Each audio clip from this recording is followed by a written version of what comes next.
سوال ہے، میری تربیت ایسی نہیں رہی ہے کہ مجھے کوئی صرف الفاظ میں یاد بھی کرے تو میں اس کا السلام علیکم۔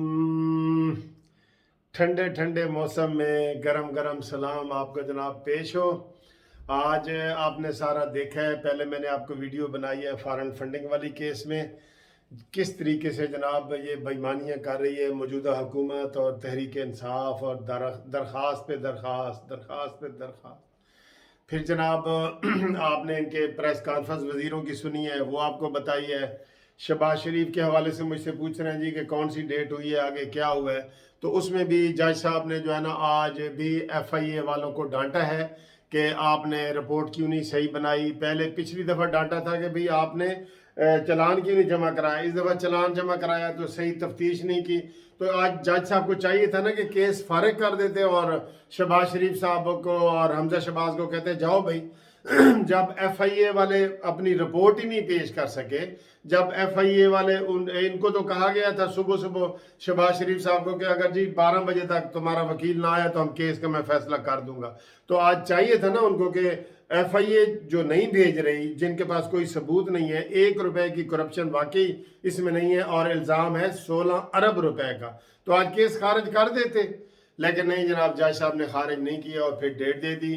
اور جو فارن فنڈنگ والا کیس ہے وہ بھی آج بڑا اہم دن تھا، وہ بھی جناب ڈیٹ ہو گئی، اس کی بھی ہم نے آپ کو ڈیٹ بتا دی۔ اس میں بھی پی ٹی آئی والوں نے درخواست دی ہے کہ جناب ہمیں یہ کیس سارے کٹھے سنے جائیں۔ واہ جی واہ، کیا تک ہے، وہ انور کا کیس ہے، وہ اکرم کا، اسلم کا ہے، سارے کٹھے سنے جائیں۔ یہ کہیں ہوتا ہے؟ اکبر ایس بابر نے کہا ہے کہ یہ مذاق ہے، مذاق کر رہے ہیں، یہ مذاق کر رہے ہیں، اور آگے جناب وہ بھی آگے ڈھیلے ڈھالے سارا کچھ ہو رہا ہے۔ اور تیسرا ایک کیس لگا ہوا تھا، آپ کو پتہ ہے عمران خان نے خواجہ آصف کے خلاف 10 ارب روپے کا کیس کیا ہوا ہے، 10 ارب روپے کا، ٹھیک ہے، توہین وہ اسے کیا کہتے ہیں، ڈیمیجز سوٹ کیا ہوا ہے، اور اس میں عمران خان کی گواہی تھی، مدعی کی گواہی لازمی ہوتی ہے، عمران خان کی گواہی تھی، اور انہوں نے وہ ویڈیو لنک کے ذریعے سیشن جج میں گواہی دی گئی۔ ایک تو یہ غلط بات ہے، اور کسی ملزم کی آپ ویڈیو لنک سے لے رہے ہیں، پاکستان میں ہوتے ہوئے ویڈیو لنک، اسلام آباد میں ہوتے ہوئے ویڈیو لنک۔ ان ججوں کو کیا ہو گیا ہے یار، ان ججوں کو کیا ہو گیا ہے؟ پھر یہ کہتے ہیں امیر کے لیے، عمران خان تم کہتے ہو امیر کے لیے اور قانون ہے، غریب کے لیے اور ہے۔ کیوں نہیں تم عدالت میں گئے؟ عدالت میں جائیں، وہاں آپ کے اوپر جرح ہوگی اور اس کے اوپر کراس ایگزامینیشن ہوگی کہ تم کتنے بڑے جھوٹے انسان ہو، وہ ثابت ہوگا۔ لیکن تم نے وہ ویڈیو لنک کے ذریعے ٹی وی پہ بیان دے کے تو تم چلے گئے، اور عدالت نے بھی کہا ٹھیک ہے جی یہ وزیر اعظم ہے۔ آپ کو تو اس وقت احساس نہیں ہو جب وزیر اعظم بطور مفرور حلف لے رہا تھا، تو اس نے بطور مفرور حلف لیا ہے وزیر اعظم کا بھی۔ تو یہ جناب جگ ہسائی اس طرح ہوتی رہے گی۔ خواجہ آصف نے آج اسلام آباد ہائی کورٹ میں درخواست دی ہے، عطر من اللہ صاحب کے پاس لگی ہے۔ اس نے کہا جی میں ان کے اوپر جرح کرنا چاہتا ہوں، مجھے موقع ہی نہیں دیا گیا، میرے اوپر 10 ارب کا کیس لگایا گیا ہے، خواجہ آصف نے لگایا ہے، اس نے عمران خان نے لگایا ہے، اور مجھے جرح کا موقع دو، پتہ چلے کہ یہ کتنا بڑا جھوٹا انسان ہے۔ جرح میں یہی ہوتا ہے نا، جھوٹ ثابت کرنا ہوتا ہے اس کا۔ تو اس میں آج انہوں نے سٹے بھی دے دی ہے عطر من اللہ صاحب نے کہ نیچے کارروائی روک دی جائے، اور عمران خان کو بھی طلب کر لیا 12 تاریخ کے لیے کہ ادھر آؤ، عدالت میں آؤ۔ اب وہ کہاں جائیں گے، ایسے کیسوں میں وہ نہیں جاتے۔ وہ بہت بڑی چیز ہے بھائی، عمران باتوں پہ نہ جائیں، تقریروں والی سرکار ہے، باتوں پہ نہ جائیں آپ۔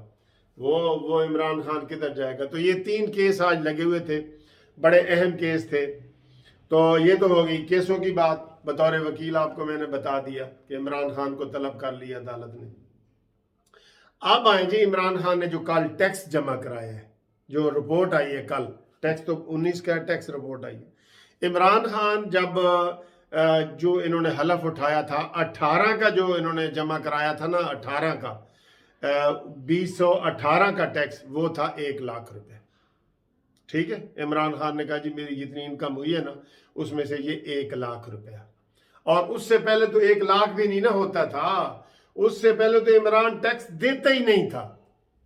آپ ریکارڈ نکال کے دیکھ لیں، تو وہ جناب انہوں نے 2018 کا 1 لاکھ اور 2019 کا 1 سال کے بعد جب یہ وزیر اعظم بنا 98 لاکھ 98 کروڑ 98 لاکھ 2 لاکھ کم کروڑ 1 کروڑ سمجھ لو. اور بھائی کون سے دنیا میں ایسا کاروبار ہے جو کیا جائے تو اس کو ایسے اڑتا ہے اور کاروبار ہیلی کاپٹر کی طرح اوپر چلا جاتا ہے. ایک پہلے سال میں 1 سال میں 1 لاکھ اور اس سے اگلے 98 لاکھ ٹھیک ہے 1 کروڑ سمجھ لیں آپ. تو یہ کون سا کاروبار عمران خان کرتے ہیں بھائی؟ وہ تو کہتے ہیں میرے پاس اپنی گاڑی نہیں ہے, میرے پاس اپنی موٹر سائیکل نہیں ہے, صرف وہ 12 کتے ہیں جو میں نے رکھے ہوئے ہیں. تو اس کا کاروبار کیا ہے؟ یہ کون سا کاروبار کرتا ہے جو 12 لاکھ روپے اس کا نکال 98 لاکھ روپے کا اس نے ٹیکس دی ہے؟ یہ تو نواز شریف سے بھی بڑا ساہوکار بن گیا ہے, شہباز شریف سے بھی بڑا تاجر بن گیا ہے, اور سب سے بڑا جو ہے نا یہ نظر آ رہا ہے. اور اس کا کاروبار کسی کو پتا ہو تو مجھے بتا دے, کسی کو پتا ہو. چلے جی کرکٹ کھیل رہا ہو, وزیر اعظم ہوتے ہوئے آپ کا 98 لاکھ کا آپ نے ٹیکس دیا ہے, تو یہ پیسے کہاں سے آئے ہیں؟ 98 لاکھ دیا ہے نا, تو اس کا مطلب ہے آپ نے 98 کروڑ کمایا ہوگا, اس میں سے 98 لاکھ دیا ہے نا آپ نے. 98 کروڑ کمایا ہوگا نا آپ نے, تو اس میں سے 98 لاکھ دیا آپ نے. یہ بہت بڑا ملین کا سوال ہے, ملین ڈالر کا سوال ہے. اس کے اوپر تجزیے بھی ہونا چاہیے اور سو موٹو نوٹس بھی ہونا چاہیے کہ وزیر اعظم کے اثاثے کیسے بڑھ گئے. عمران خان تو تقریروں میں یہی کہتا تھا کہ نواز شریف کی فیکٹریاں بچے پیدا کر رہی ہیں جی, آج 1 فیکٹری ہے, اگلے مہینے 2 ہیں, پھر 4 ہیں, پھر 8 ہیں. زرداری کے بارے میں بھی یہی کہتا تھا. تو کسی کو پتہ ہے کہ عمران خان کون سا کاروبار کرتا ہے؟ ہمیں تو یہی پتہ ہے کہ اس نے 12 کتے رکھے ہوئے ہیں بس, اور کوئی کاروبار ہی نہیں ہے اس کا. میاں والی میں زمین ہے یا بکھر میں زمین ہے, تو وہ تو اتنی نہیں ہے جنہوں نے کاغذ میں شو کیے ہیں کہ اس کے اوپر 98 کروڑ کا آپ انکم کما لیں. 98 کروڑ کی. جیسے فارن فنڈنگ کیس میں ان کے گند سامنے آیا ہے نا, فارن فنڈنگ کیس میں 63 اکاؤنٹ ناجائز نکلے ہیں, اور ابھی فواد چودھری اس کی وضاحت کر رہا تھا. شرم کرو, استعفے دینے کی بجائے تم وضاحتیں کر رہے ہو کہ جناب اے نہیں جی اے ساڈا اکاؤنٹ نہیں سی, اے بھی ساڈا نہیں سی. تہاڈا نہیں سی تے پیسے تہاڈے اکاؤنٹ کس طرح آ گئے نے؟ اکاؤنٹ میرے نہ ہو اور پیسے میری جیب میں آ رہے ہوں, تو واہ جی واہ, کیا سبحان اللہ منطق بیان کی ہے انہوں نے. فواد چودھری ویسے تو ہے وکیل قسم خدا کی, لیکن جتنا تو نیچے لگ کے کام کر رہا ہے نا, اگر کوئی بھی اور بندہ ہوتا تو اس نے اب تک استعفیٰ دے دینا تھا. وکیل میں تھوڑا بہت ضرور ہونا چاہیے احساس کہ بھئی وہ کسی کا محتاج نہیں ہوتا. وہ اگر اب تم 8 آنے کما سکتے ہو تو وکیل ہوتے 4 آنے تم کما سکتے ہو. تم اتنا نیچے لگنے والی بات نہیں ہے تمہاری, لیکن تم اس کی ہر بات کو یس کر رہے ہو. وہ کہتے ہیں جی کہاں چٹا ہے, فواد چودھری پریس کانفرنس کرتے ہیں, اور بھائی بالکل جی یہ چٹا ہے, اس کو ایسے رنگ کیا گیا ہے, اس کو رنگ بھی نون لیگ والوں نے کیا ہے یا زرداری نے کیا ہے, یہ کہاں ہے ہی چٹا. عمران خان جھوٹ بول ہی نہیں سکتا, صادق اور امین ہے. عدالتوں نے اسے صادق اور امین, تمہیں پتہ ہے کہ وہ صادق اور امین نہیں ہے, تو آپ پھر بھی ایسی باتیں کرتے ہیں, ایسی باتیں کرتے ہیں. یار بڑے افسوس کی بات ہے, ہمیں بہت افسوس ہوتا ہے کہ جب آپ ناجائز حمایت کسی کی کر رہے ہوتے ہیں. تو جناب یہ فارن فنڈنگ والا کیس ہے نا, اس کو پرسو کیا جائے کہ یہ عمران خان فارن فنڈنگ والا کا تو ہے ساری, یہ جو عمران خان کا ٹیکس والا ہے نا, 1 سال میں 1 لاکھ سے بڑھ کے آپ نے 98 لاکھ کا ٹیکس دیا ہے. تو آپ نے کون سا کاروبار کیا ہے؟ یہ کوئی دنیا بتا سکتی ہے؟ کوئی اس کا بتا سکتا ہے؟ یہ ٹیکس یہی ہیں جو یہ ملک کو لوٹ رہے ہیں نا چاروں ہاتھوں سے. یہ زلفی بخاری لوٹ رہا ہے جی, رنگ روڈ میں اس کا نام آ گیا ہے, تو اس میں حصہ جاتا ہے نا جی. بنی گالہ میں برکت کے لیے حصہ ڈالتے ہیں نا, جیسے عرس میں اور نیک کاموں میں لوگ برکت ڈالتے ہیں نا کہ اے جی میرے 10 روپے میرے 15. ہر وزیر یہ ڈال رہا ہے کہ اے جی بنی گالہ دا حصہ ہے, تے باقی اے جڑا نا ادھر ادھر لگے گا, اے بنی گالہ دا حصہ ہے.